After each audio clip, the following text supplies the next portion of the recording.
오늘은 본문의 말씀을 통해 서로 덕을 세우는 일을 힘쓰나니라는 제목으로 하나님의 말씀 증거하도록 하겠습니다.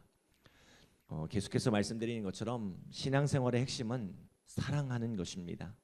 그리고 어제 우리는 사랑은 비판하지 않는 것이라고 말씀을 나누었습니다. 서로 신앙에 대한 견해가 다르고 또 중요하다고 생각하는 것이 다를 수 있지만 그 서로의 다름을 판단하고 비판하기보다 사랑으로 품어야 한다고 했습니다. 왜요? 우리 각 사람은 하나님의 사랑하는 자녀요 하나님의 택하신 종이기 때문입니다.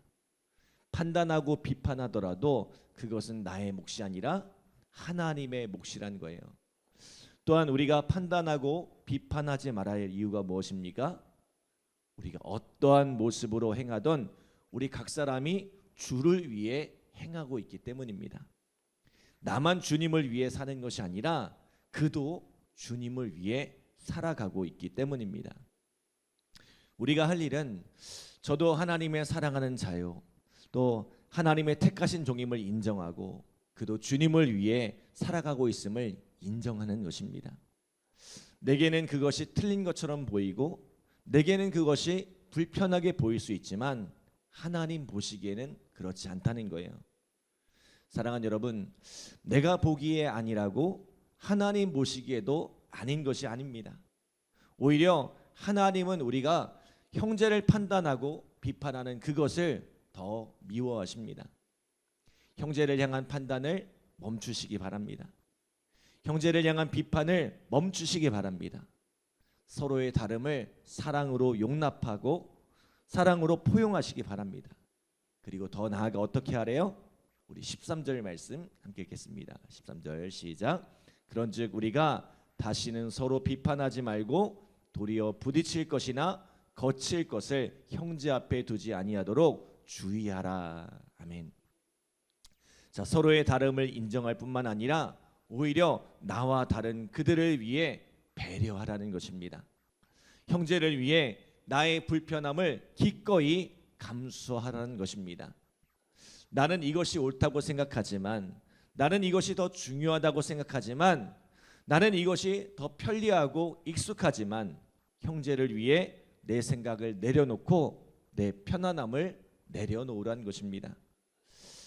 지난 주일 이 만나교회 김병삼 목사님이 설교 중에 이런 말씀을 하시더라고요. 신앙생활은 주님을 기쁘시게 하기 위해 기꺼이 불편함을 감수하는 것이라고. 교회의 본질은 성도들을 만족시키는 데 있지 않고 주님을 만족시키는 데 있다는 거예요. 그러면서 하시는 말씀이 만약 만나교회가 성도들을 만족시키기 위해 그 불편함을 해결하는 데 포커스를 맞춰서 사역을 했다면 아마 교회는 더 많은 불평과 불만을 얻게 되었을 것이라고 합니다. 편리함을 제공하면 사람들은 그 편리함에 금세 익숙해지고 좀 더 편리하기를 기대한다는 거예요. 그러나 주님을 기쁘시게 하는데 주님을 만족해 하는데 포커스를 맞추니 주님을 위해 그 모든 불편함을 기꺼이 감수하더란 것입니다. 참 마음에 와닿는 말씀이었어요. 오늘날 우리의 신앙은 내가 참 중요합니다. 내가 은혜를 받아야 하고 내가 행복해야 하고 내가 편안해야 합니다. 그러나 신앙이란 뭐예요? 나를 기쁘게 하는 것이 아니라 주님을 기쁘시게 하는 것입니다. 주님을 기쁘시게 하기 위해 기꺼이 모든 불편함을 감수하는 것, 모든 수고를 감당하는 것이 신앙입니다. 그런데 주님을 기쁘시게 한다는 게 뭘까요? 마태복음 25장 40절에 보면 예수님께서 이런 말씀을 하셨죠. 임금이 대답하여 이르시되 내가 진실로 너희에게 이르노니 너희가 여기 내 형제 중에 지극히 작은 자 하나에게 한 것이 곧 내게 한 것이라 하시고.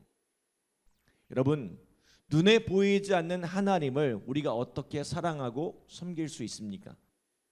내 눈에 보이는 작은 지체를 섬기는 것이 바로 하나님을 섬기는 거예요. 내 눈에 보이는 작은 지체를 사랑하는 것이 하나님을 사랑하는 거예요. 그래서 요한복음 14장 21절에도 보면 나의 계명을 지키는 자라야 나를 사랑하는 자니 나를 사랑하는 자는 내 아버지께 사랑을 받을 것이요 나도 그를 사랑하여 그에게 나를 나타내리라 라고 말씀합니다. 나의 계명을 지키는 자라야 나를 사랑하는 자래요. 여기서 나의 계명이 무엇입니까? 예수님께서 우리에게 주신 새 계명, 내가 너희를 사랑한 것 같이 십자가에 자신을 내어주기까지 사랑하신 것 같이 서로 사랑하라는 말씀입니다. 주님을 사랑하고 주님을 섬기는 것은 대단한 예배를 드리고 대단한 헌신을 하는 것이 아니라 서로 사랑하며 섬기는 것입니다. 내 형제를 위해 나의 불편함을 기꺼이 감수하는 것이 바로 주님을 사랑하는 것입니다. 그러므로 내가 교회 안에서 너무 편안하다면, 나에게 불편함이 없다면 우리는 우리 스스로를 점검해 보아야 합니다. 내가 정말로 온전히 주님을 사랑하고 있는지 돌아보아야 합니다. 그런데요, 내가 감수하는 그 불편함이 대단한 것이 아니란 거예요. 사실은 그렇게 중요하지 않다는 거예요. 오늘 본문에서 말씀하고 있는 내용이 뭐예요? 고기를 먹는 문제, 또 포도주를 마시는 문제입니다. 내가 고기를 먹는 것 때문에 그것이 연약한 자에게 걸림돌이 된다면 굳이 그 고기를 먹어야 합니까? 혹 내가 고기를 안 먹는 것 때문에 연약한 지체에 걸림돌이 된다면 나는 고기 먹는 것이 불편해도 같이 먹어줄 수 있지 않냐는 거예요. 포도주의 문제도 마찬가지예요. 당시에는 성만찬을 나누면서 이 포도주를 과하게 마셔 술에 취하는 일들이 있었는데 이것이 어떤 이들에게는 상처가 된다면 술을 절제하는 것이 맞지 않냐는 거예요. 무엇을 먹고 마시는 일은 사실 신앙을 지키는 일에 그리 중요한 일이 아니란 것입니다. 그래서 17절에 뭐라고 말씀해요? 우리 17절 말씀 같이 읽겠습니다. 17절 시작.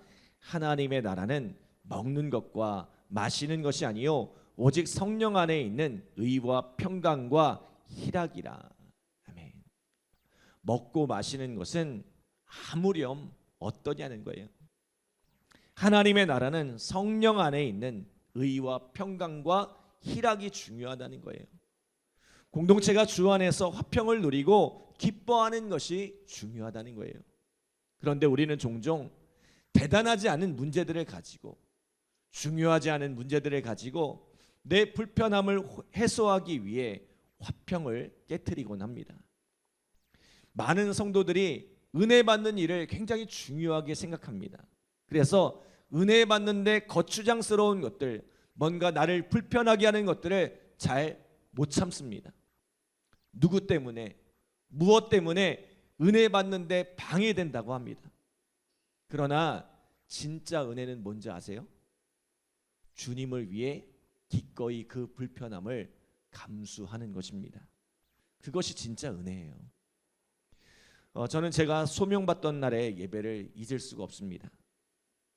군에서 제대하고 정말 모처럼 이 모교 경배와 찬양 그 집회에 참여하기 위해 길을 나섰습니다. 그날 연세대 노천극장에서 집회가 예정되어 있었는데 갑자기 학교 사정으로 인해서 장소가 취소되고 이 온누리교회로 예배 장소가 변경되었어요. 갈급함이 너무나 커서 이 연세대에서 이 온누리교회까지 부랴부랴 갔더니 예배는 이미 시작되었고 성전은 가득 차서 들어갈 수가 없더라고요. 결국 영상으로 예배를 드려야 하는 이게 작은 홀로 인도하더라고요. 군대를 제대하고 얼마 만에 드리는 예배인데, 얼마나 갈급하게 내가 여기까지 왔는데 내가 고작 영상으로 예배를 드리려고 이 고생하면서 여기까지 왔나 싶었습니다. 제 안에서 온갖 불평이 쏟아지더라고요. 예배가 되질 않았습니다. 그런데 그 불평과 불만이 가득했던 예배 속에서 하나님이 저를 만져주기 시작했어요. 하나님을 예배하는 것이 중요한 것이지 어떤 곳에서 어떤 환경에서 예배하는 것이 중요하지 않다는 것을 깨닫게 되었습니다. 그리고 그날 비로소 하나님의 부르심에 응답할 수 있게 되었어요. 이제는 주님이 원하시면 어디든지 갈 수 있겠습니다. 이제는 주님이 가라고 하시면 어디든지 갈 수 있겠습니다. 그것이 제 부르심의 시작이었어요. 여러분, 우리는 은혜를 받는데 완벽한 환경이 있어야 한다고 생각하지만 예배를 방해하는, 나를 불편하게 하는 그 모든 것들을 제거해야 온전히 은혜 받을 수 있다고 생각하지만 진짜 은혜는 그 불편함을 감수하는 것에서부터 시작하는 거예요. 신앙은 내가 무엇인가를 받음에서 시작하는 것이 아니라 무엇인가를 버림에서부터 시작하는 것입니다. 때문에 예수님께서 이렇게 말씀하셨죠. 마태복음 16장 24절에 보면 이에 예수께서 제자들에게 이르시되 누구든지 나를 따라오려거든 자기를 부인하고 자기 십자가를 지고 나를 따를 것이니라. 진정한 은혜는 누군가를 위해 자기를 부인하는 것입니다. 진정한 은혜는 누군가를 위해 자기 십자가를 지는 것입니다. 그러므로 오늘 본문에도 이렇게 말씀하죠. 우리 19절 함께 읽겠습니다. 19절 시작. 그러므로 우리가 화평의 일과 서로 덕을 세우는 일을 힘쓰나니. 아멘. 무엇을 힘써요? 화평의 일과 서로 덕을 세우는 일을 힘쓴다고 말씀합니다. 하나님께서 우리에게 기대하시는 삶은 화평을 힘쓰고 덕을 세우는 데 힘쓰는 그러한 삶입니다. 전 우리 교회가 이러한 교회가 되었으면 좋겠습니다. 거창한 무엇을 하는 교회가 아니라 서로를 배려할 줄 알고 남을 위해 기꺼이 자신의 불편함을 감수할 수 있는 그런 교회가 되었으면 좋겠습니다. 그렇게 하나님의 사랑을 실천하고 그리스도의 사랑을 온 세상 가운데 드러내는 아름다운 사랑의 공동체로서는 우리 믿음의 성도들 되시기를 간절히 기도합니다. 기도하겠습니다. 하나님 감사합니다. 주의 사랑 가운데 은혜 가운데 붙들어 주시고 오늘도 귀한 말씀으로 우리의 삶을 돌아볼 수 있도록 인도하여 주시며 감사드립니다. 하나님, 오늘 우리가 주님 앞에서 무엇인가를 받기 위해 애쓰고 힘쓰지만 정작 주님께서 우리에게 기대하시고 원하시는 삶은 우리가 우리의 삶을 내려놓고 또 누군가를 위해 우리의 불편함을 기꺼이 감수하는 삶인 줄 믿습니다. 하나님, 우리가 화평을 힘쓰게 하여 주시고 서로 덕을 세우는 일을 힘쓰며 살아갈 수 있도록 우리의 삶을 인도하여 주시옵소서.